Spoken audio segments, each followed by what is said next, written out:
तो अब हम लोग बिगिन करेंगे एडिटोरियल एंड वोकेबलरी क्लास, और बहुत इंपॉर्टेंट होगा ये एडिटोरियल क्लास, बिकॉज जैसे कि हमें पता है जितने रीडिंग कॉम्प्रिहेंशन है या क्लोज टेस्ट है या रीअरेंजमेंट है, ये अधिकतर किस पे आते हैं, हमारे एडिटोरियल बेस्ड आते हैं। यानी इसमें जो लैंग्वेज होती है वो एडिटोरियल बेस्ड होती है, थोड़ा सा टफ होती है, तो इसीलिए हमें एडिटोरियल को कॉम्प्रिहेंड करना जरूरी है, उसका मीनिंग समझना, पैसेज का कि क्या कह रहा है पैराग्राफ, ये हमें अंडरस्टैंड करना बहुत जरूरी है। पहले हम लोग एडिटोरियल समझेंगे और फिर उसके बाद उससे रिलेटेड वोकेबलरी या उसके अंदर जो वर्ड्स हैं जो हमें याद रखने की जरूरत है उसको भी हम समझेंगे। तो स्टार्ट करते हैं without wasting any more time, let's get started. तो हम पढ़ेंगे द हिंदू का एडिटोरियल। तो पहला अब इसमें रीडिंग्स देखते हैं, हम लोग रीडिंग करते हैं। The ILO's World Employment and Social Outlook study has definitely linked declining trends in labor's income share of total income within nations to technological advances, mainly automation and artificial intelligence। इसका मतलब क्या है, ये line क्या कहते हैं कि ILO का जो एम्प्लॉयमेंट और सोशल आउटलुक स्टडी हुआ है वो स्पष्ट तरीके से डेफिनेटिवली लिंक करता है कि जो डिक्लाइन हो रहा है लेबर की किसमें, इनकम में, income share of total income, मतलब जो उसकी इनकम में डिक्लाइन हो रहा है विद इन नेशन, जो नेशन के अंदर, वो किसकी वजह से है, टेक्नोलॉजिकल एडवांसेस। जो अब ऑटोमेशन और आर्टिफिशियल इंटेलिजेंस है उसकी वजह से लेबर की इनकम में डिक्लाइन हो रहा है, लेबर की इनकम रिड्यूस हो रही है। जैसे सपोज करिए ऑटोमेशन क्या होता है, कोई चीज रोबोटिक होना, स्वचालन बोलते हैं इसको हिंदी में, इंग्लिश में बोले तो रोबोटिक, या मतलब जैसे आप ऐसे समझ सकते हैं कि जैसे ऑफिस बॉय हमको कॉफी दे जा रहा है, चाय दे जा रहे हैं, जो हमारे गोपी भैया हैं वो आके हमें सर्व करे, लेकिन हमने ऐसा कोई रोबोट बना दिया और वो रोबोट आके हमें कॉफी दे रहा है, चाय दे रहा है, वो रोबोट के नीचे काउंसलिंग भी कर दे रहा है। आप एडमिशन लेने आ रहे हैं तो किसमें ज्वाइन करना चाहेंगे आप, बैंकिंग में कैसे, वही रोबोट काउंसलिंग भी कर दे रहा है, वही रोबोट बाहर जाके पैम्पलेट भी बांट दे रहा है करियर पावर के। तो या ये क्या हो गया, ऑटोमेशन। और जब सब चीज किससे चलने लगे, मशीन से, ऑटोमेटिक होने लगे, इंसानों की जरूरत ना पड़े, या एआई से, जैसे अभी आप सब हो गए क्लर्क हैं, बैंक में जाएंगे, डेटा वर्क करेंगे कंप्यूटर, लेकिन क्या हो जब सब कुछ एक मशीन ही कर दे आपके लिए और इंसानों की जरूरत ही ना पड़े। आर्टिफिशियल इंटेलिजेंस इसको कहते हैं, जिसमें कंप्यूटर खुद का दिमाग लगा के जो है चीजों को मतलब क्या सॉल्व करने। आजकल हम लोग देखते हैं एआई का जमाना है भी वैसे, तो इसकी वजह से लेबर की इनकम में क्या हो रहा है, डिक्लाइन हो रहा है। एक एनालिसिस हुआ पिछले 20, in an analysis of the past 2 decades it mentions a 1.6% drop in the global labour income share between 2004 to 2020। अब इन 20 सालों में 1.6% हमें क्या देखने को मिला, ड्रॉप हुआ है global labour income, clear, global labour income. More obviously, अब ऑब्वियसली मतलब क्या होता है, ऑब्वियसली मीन्स होता है जो हमारे लिए खतरे की घंटी हो, अशुभ हो। तो और ज्यादा अशुभ ये है कि almost 40% of this decline was in the pandemic years of 2019 to 2020 कि, और 40% जो ये 1.6% ड्रॉप हुआ है, इसमें से 40% जो ड्रॉप हुआ है वो कब हुआ है, 2019 से 2022 के बीच में, पैंडेमिक ईयर्स के दौरान। और drop that has not been recouped, recouped मतलब क्या होता है, जिसको हम उभर नहीं पाएंगे, रिकवर नहीं कर पाए, दोबारा प्राप्त नहीं कर पाए, मतलब दोबारा रीगेन नहीं कर पाए। In the past couple of years labour income share is a measure widely used to assess income inequalities with.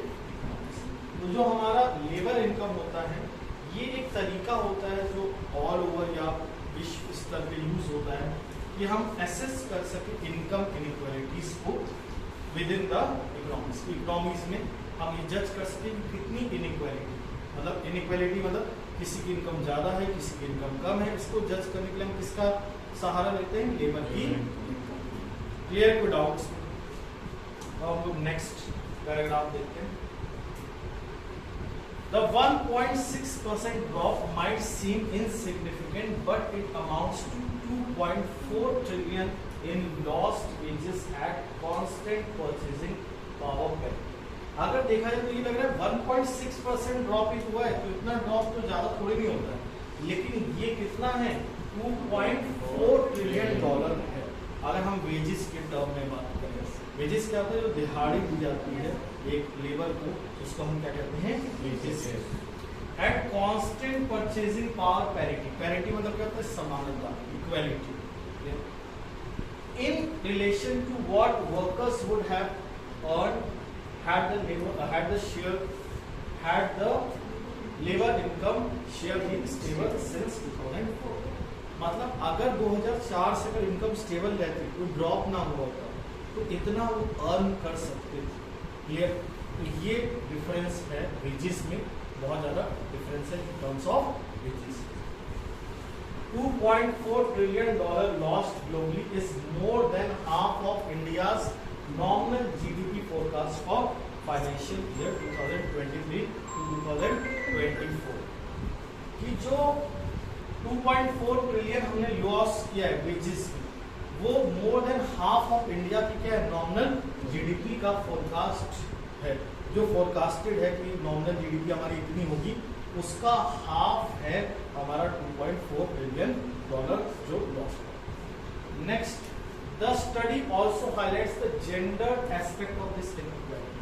तो इसमें हमें जेंडर के बेसिस पे, मेल फीमेल के बेसिस पे भी हमें इस इक्वालिटी के बारे में, इनइक्वालिटी के बारे में पता चलता है।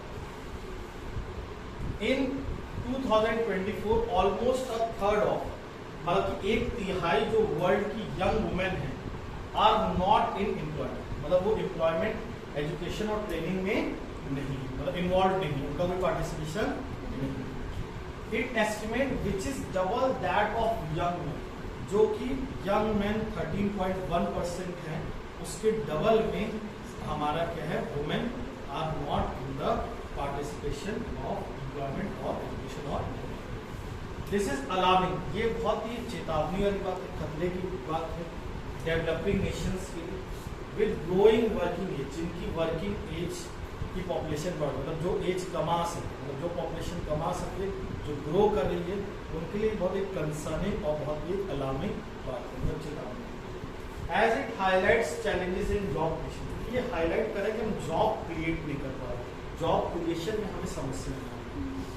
In fact, another ILO report on the status of employment in India estimates that 83% of its unemployed are youth।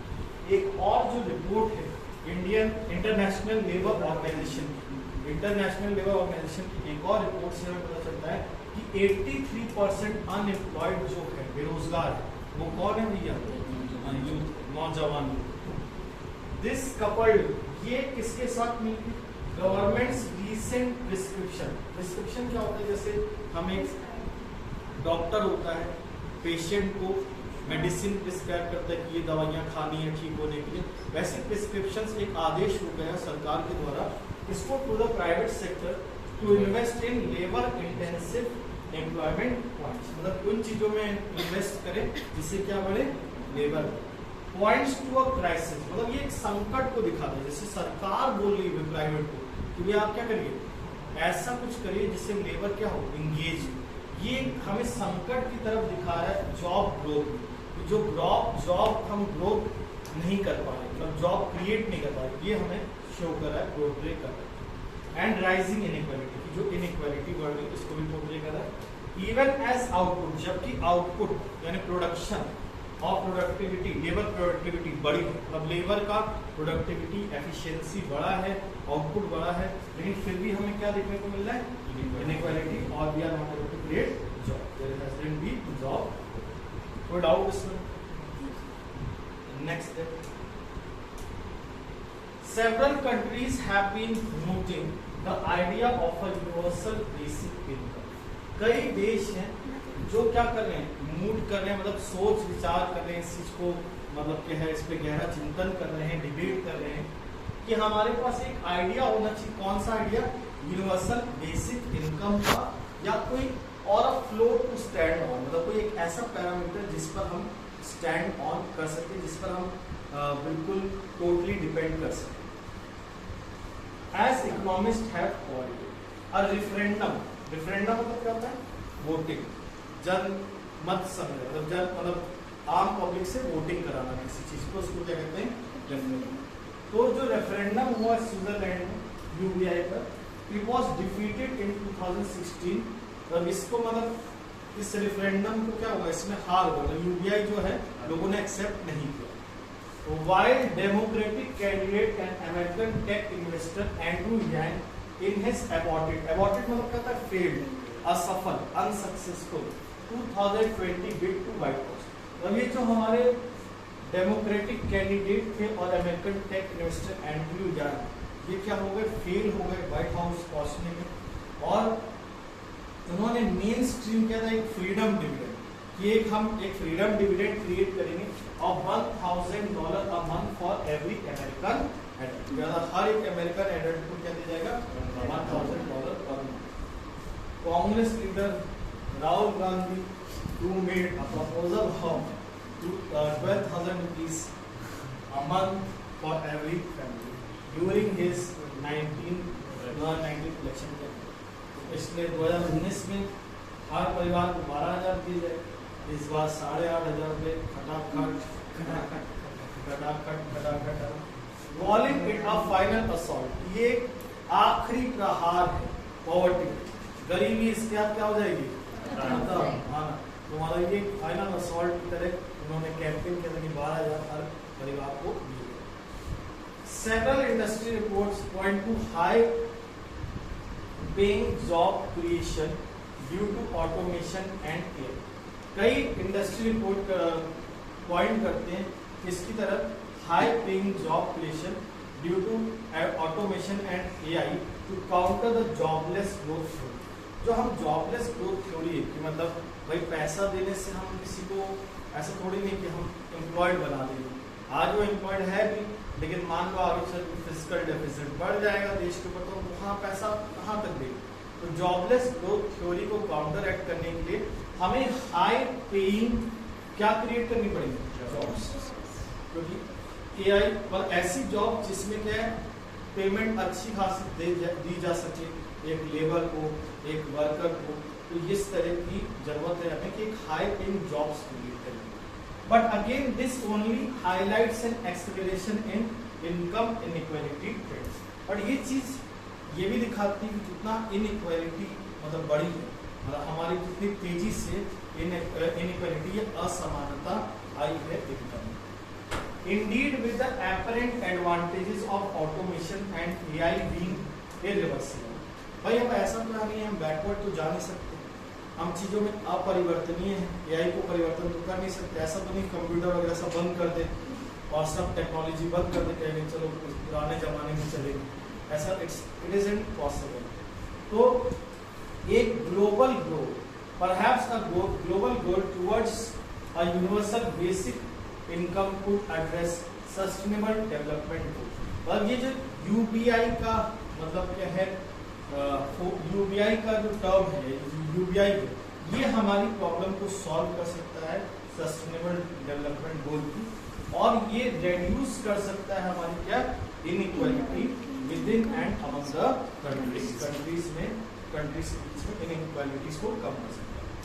It is perhaps that developing nations such as India consider the reintroduction of an inherent tax, कि जैसे developing nation जो India, उनको क्या है inherent tax का reintroduction के बारे में दोबारा सोचना पड़ेगा, इसको कंसिडर करना पड़ेगा as a measure to redress wealth inequality.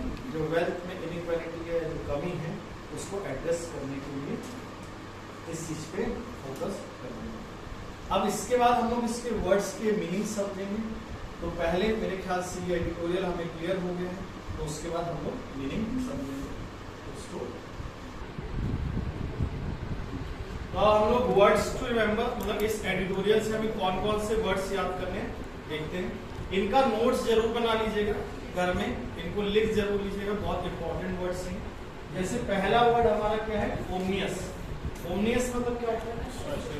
मतलब which is threatening, that does not sound good, that is omics, मतलब जो हमारे लिए खतरे की घंटी होगा, मतलब थ्रेटनिंग होगा, उसको हम क्या कहते हैं, ओमिक्स। इसके सिनोनिम होते हैं एपोकैलिप्टिक। अब जैसे आपने एपोकैलिप्स सुना होगा शायद, डिस्ट्रक्शन हो जाएगा, पूरी दुनिया बर्बाद हो जाएगी, है ना, एपोकैलिप्स। तो एपोकैलिप्टिक मतलब डिजास्ट्रस और कैलेमिटस, जो एक तरीके से डिजास्टर का एक सिग्नल कि ये बर्बादी हो जाएगी, आपदा आ जाएगी, उसको हम एपोकैलिप्टिक। पेरिलस, पेरिलस मतलब क्या होता है, खतरनाक, है ना, या जो एक तरीके से डेंजरस हो। जैसे पापा की परी, आप सोचते हैं जीवन में आ गई परी, लेकिन बाद में परी नहीं, चीजें कैसी होती हैं, पेरिलस। पेरिलस मतलब खतरों के खिलाड़ी, मतलब खतरों से। उसके बाद होता है पोडेंशियस। पोडेंशियस मतलब होता है वो, ये पोटेंट है, ये PORT, एक POTENT होता है, वो तो ताकत वाला होता है, लेकिन ये पोटेंट क्या होता है आपका, पोटेंट वाला, सिग्नल वाला, कि जो भविष्य का कोई सिग्नल हो उसको हम लोग कहते हैं पोटेंशियल। सिनिस्टर, इम्पेंडिंग, इन सब का मतलब होता है जो खतरा हो या जिसमें कुछ विकेट मालूम पड़ रहा हो, कुछ बैड मालूम पड़ रहा हो। सिनिस्टर क्या होता है, विकेट होता है, विकेट मतलब दुष्ट, तो जैसा लग रहा है कि कुछ दुष्ट होने वाला है, कुछ गलत होने वाला है, कुछ बुरा होने वाला है, तो हम क्या बोलते हैं, सिनिस्टर। इसके एंटोनिम में क्या हो जाएगा, चीयरफुल, एनकरेजिंग, ऑस्पिशियस, शुभ। जैसे बच्चे छुट्टी में जाते हैं तो क्या कहते हैं, on the auspicious of occasion of Rakshabandhan I need a leave of 10 days, I will resign the coaching after 10 days। तो ये खैर अभी आप लोग नहीं देखे, नहीं 5 से 7 में ऐसे हमारे बच्चे थे, प्यारे बच्चे, वो गए थे छुट्टी रक्षाबंधन पे और जन्माष्टमी मना के रक्षाबंधन जन्माष्टमी फॉर 10 days। रीकूप का मतलब होता है पुनः प्राप्त करना, रिडीम, रिकवर, रीगेन, रिट्रीव, इन सब का मतलब होता है पुनः प्राप्त करना। डिप्राइव का मतलब क्या होता है, टेक अवे समवन्स राइट, मतलब वंचित कर देना, छीन लेना। फॉरफीट, कब्जा कर लेना। वर्सन, खराब कर देना। तो इसमें हम पुनः प्राप्त कर ले रहे हैं, अपोजिट में कोई चीज हमसे छीन जाएगी। इसमें हम रिकवर कर जा रहे हैं, ठीक ठाक हो जा रहे हैं, अपोजिट में हमारी हालत क्या हो जाएगी, बर्बाद हो जाएगी। कोई डाउट इसमें? फिर नेक्स्ट इनसिग्निफिकेंट। इनसिग्निफिकेंट मतलब क्या होता है, महत्वहीन, मतलब विच इज नॉट इम्पोर्टेंट, तो जिसका कोई इंपॉर्टेंस नहीं, अनइम्पोर्टेंट। इनकॉन्सिक्वेंशियल, नेग्लिजिबल, नेग्लिजिबल मतलब न के बराबर, जिसका कोई ज्यादा महत्व नहीं, न के बराबर महत्व। Trivial, unimportant. नेगेटरी मतलब भी होता है वर्थलेस, पॉइंटलेस। जैसे आप सबने वर्ड नागा सुना है, नागा। जैसे कुछ बच्चे कहते हैं महीने में 5-6 नागा कर लेंगे तो क्या दिक्कत है, 5-6 नागा मतलब छुट्टी कर लेंगे ना, तो इससे कोई ज्यादा इंपॉर्टेंस थोड़ी नहीं है, 5-6 दिन गोला टिकाया जा सकता है। तो 5 to 6 नागाज, ये तो क्या है, नेगेटरी, मतलब कोई इसमें वर्थलेस, मतलब कोई इंपॉर्टेंस तो है नहीं ना, क्लास वगैरह में बोलती 5-6 दिन चलता है गोला टिकाना, तो ये क्या होता है, नेगेटरी हो गया। Clear without, when you think things are not important और वर्थलेस। एंटोनिम क्या होता है, इम्पोर्टेंट और सब्सटेंशियल और सिग्निफिकेंट। कोई डाउट इसमें? नेक्स्ट देखो, पैरिटी। पैरिटी मतलब क्या होता है, समानता, बराबरी। पार जो होता है वो इक्वल की होता है, जैसे क्रिकेट में एक टर्म यूज होता है पार, पार स्कोर, तो जो पिच के क्या होगा, इक्वल। तो पार मतलब क्या होता है, बराबर, है ना। सिनोनिम क्या होता है, uniformity, equivalence, parallelism. Antonym is variation, difference, imbalance और इनइक्वालिटी। नेक्स्ट देखते हैं। और इसमें एक वर्ड और याद कर सकते हो अपोजिट में, डिस्पैरिटी। कौन सा, डिस्पैरिटी। डिस्पैरिटी मतलब क्या होता है, असमानता। पैरिटी का DIS लगा देते हैं ना। इंटेंसिव मतलब क्या होता है, तीव्र, या जिसको हम लोग बोल सकते हैं सिवियर, है ना। और सिवियर के लिए हम लोग क्या बोलते हैं, थरो, कॉन्सेंट्रेटेड। अब इसको ऐसे समझो, जैसे मान लो, जैसे हम लोग पढ़ाई करते हैं, कंपटीशन या कोई जैसे पढ़ाकू बच्चा होता है, टॉपर बच्चा, तो कैसे पढ़ाई करता है वो?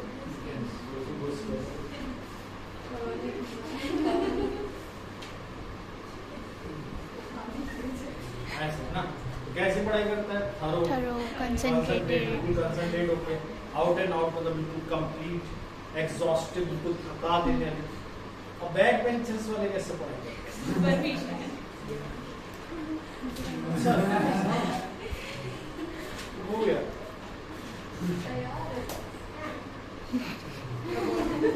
कैसी तैयारी होती है? सुपरफिशियल, इनकम्प्लीट, ज्यादा डिटेल में, है ना? तो इसको कहते हैं बैक बेंचर, है ना? इसको कहते हैं फ्रंट बेंचर। क्लियर है? जस्ट जो कि है ना, याद करने का तरीका है, विदाउट इसमें। तो how do you back bencher study? Their studies superficial, incomplete. And how do toppers study? Concentrated, thorough, out and out, exhaustive and intensive. Without this,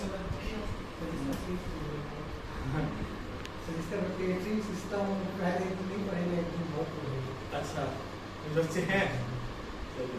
तो मूड, अब इसका MOOD मूड, है ना? काफी फनी वर्ड साउंड करता है, लेकिन है इंग्लिश में वर्ड है।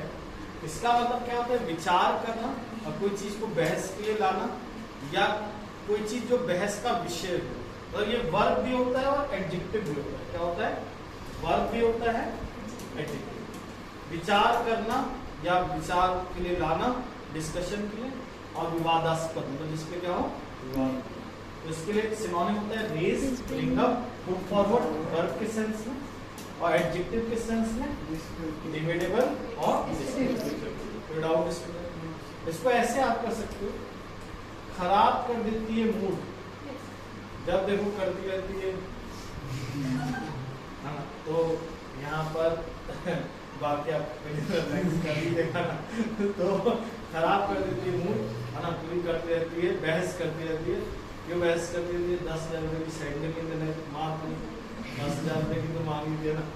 तो लेकिन अपोजिट में क्या होता है? मैटर सेटल्ड हो जाता है, रिजॉल्व हो जाता है। जैसे हर निब्बा अपनी निब्बी से आई एम सॉरी, बोले ओके, अच्छा सॉरी तो बोलना था, काहे इतना इतराज है? सॉरी तो ही तो बोलना पड़ेगा। तो ये क्या होता है? रिजॉल्व और आपका क्या सेटल। तो इसमें डिबेट हो रही है, अपोजिट में मैटर खत्म, सॉरी बोलो, सब मामला खत्म। उनके बाद सॉरी के बाद भी मामला खत्म नहीं होता। अब उसको मैं डिटेलिंग नहीं करूंगा। अबॉर्ट, अबॉर्ट का मतलब क्या होता है? रद्द करना। और अबॉर्टेड एक एडजेक्टिव में भी यूज होता है, जिसका मतलब अनसक्सेसफुल या वेन होता है। क्या रखना? अबॉर्टेड जब एडजेक्टिव में होता है, मतलब ईडी लगा देते हैं, एडजेक्टिव बना देते हैं, तो उसका मतलब क्या होता है? अनसक्सेसफुल, यानी विफल हो जाना, सक्सेसफुल ना रहना, मतलब कोई चीज असफल हो जाना, या वेन भी होता है। वेन मतलब जो चीज निरर्थक है, पॉइंटलेस, है ना? और सिनोनिम एज अ वर्ब में होता है रद्द करना, यानी halt, nullify, fail, terminate. Opposite में क्या होता है? कंटिन्यू, विदाउट कंटिन्यू, जारी रखना, रद्द करना, जारी। अब आते हैं नेक्स्ट वर्ड पे, असॉल्ट। इसका मतलब आक्रमण भी होता है, आक्रमण करना भी होता है। ये नाउन भी होता है और वर्ब, नाउन भी और वर्ब भी। इनकर्शन, इन्वेजन, ऑनस्लॉट, ये आक्रमण करना। जैसे आपने देखा था ना कि Alexander invaded many countries, invasion किया, असॉल्ट किया, प्रहार किया, आक्रमण किया। और ये पाकिस्तान आर्मी से रिलेट कर सकते हैं, रिट्रीट, पीछे हट जाना, या मतलब सरेंडर कर देना। तो पाकिस्तान आर्मी जैसे देखती है इंडिया सालों हम लोग सॉरी मजाक भी नहीं सुना, है ना? तो ये जानते हो, surrender army, Pakistan army, retreating army. Clear? Acceleration मतलब कोई चीज कैसे होना? तेज होना, स्पीड होना। Expedition, quickening, spurring, stimulation. Stimulation में मतलब उत्तेजना कॉज करना, और कोई चीज को मैं तेजी लाना, या किसी के अंदर एक तरीके से मोटिवेशन ले आना, या एक तरीके से उसको इंसान जैसे बहुत डल है तो उसको बहुत ज्यादा आपने काफी ज्यादा क्विकन कर दिया। कैसे? जैसे आप मोटिवेशन सुनते हैं, I can, yes I can, yes I will, है ना। जैसे आप ये सब सुनते हैं और तोड़ देंगे, फोड़ देंगे, सब राय अपनी तरफ मोड़ देंगे ना, लेकिन बाद में क्या होता है, आप टूट जाते हैं, पढ़ाई आपको तोड़ और मोड़ देते हैं। तो ये स्टिमुलेशन मतलब क्या है, किसी चीज को तेज करना, मतलब प्रोग्रेसिव। डिसलेरेशन अपोजिट हो जाएगा, इसमें चीजें स्लो हो जाएंगी। डेफरल मतलब टालना होता है, पोस्टपोनमेंट, काल कर इसको परसों कर, परसों कर इसको तरसों कर, तब तक ना कर जब तक मिलगा ना बरसों कर, ये होता है, मतलब जब तक प्रॉब्लम ना है। रिटार्डेशन, वैसे तो रिटार्ड मेंटली अनफिट के लिए बोलते हैं रिटार्डेड, लेकिन रिटार्डेशन में कोई चीज में डल होना, धीरे धीरे वर्क करना, स्पीड कम होना, उसके लिए स्लोइंग डाउन, इसका मतलब धीरे होगा। नेक्स्ट देखते हैं एपरेंट। एपरेंट मतलब क्या होता है, प्रत्यक्ष, मतलब कोई चीज हमें एविडेंट होना, साफ साफ प्रकट होना, साफ साफ मालूम करना, ऑब्वियस होना, उसको हम एपरेंट कहते हैं। कॉन्स्पिशियस, डिसर्नेबल, ओवर्ट, एविडेंट और कैजुअल। कॉन्स्पिशियस कैसे याद करें, बहुत डिफिकल्ट वर्ड लग रहा है, बहुत आसानी से याद हो जाएगा। ये SPIC से आया है। SPEC मतलब देखने को, और जो साफ साफ दिख रहा हो, साफ साफ मालूम पड़ रहा हो, वो क्या हो जाएगा, कॉन्स्पिशियस। इसको फनी वे में भी याद कर सकते हो, जैसे कोई मान लो N1 है, N1 को समझी गए होंगे, निब्बा N2, उसने उसके पीछे स्पाई लगा दिया मान लो, और वो स्पाई क्या है, फोटो लेके आया, और पिक समझते ना, पिक मतलब क्या होता है, फोटो। कौन सी पिक में नहीं दे रही है धोखा, हर फोटो से मालूम पड़ रहा है कि निब्बा का टिकट कट रहा, और निब्बा का टिकट कट गया, मतलब उसका क्या हो चुका है, मतलब कॉन्स्पिशियस, या उसको क्या हो गया, साफ साफ दिखने लगा एक्चुअल में क्या माजरा सही। तो ये कॉन्स्पिशियस मतलब बिल्कुल क्लियर, विजिबल।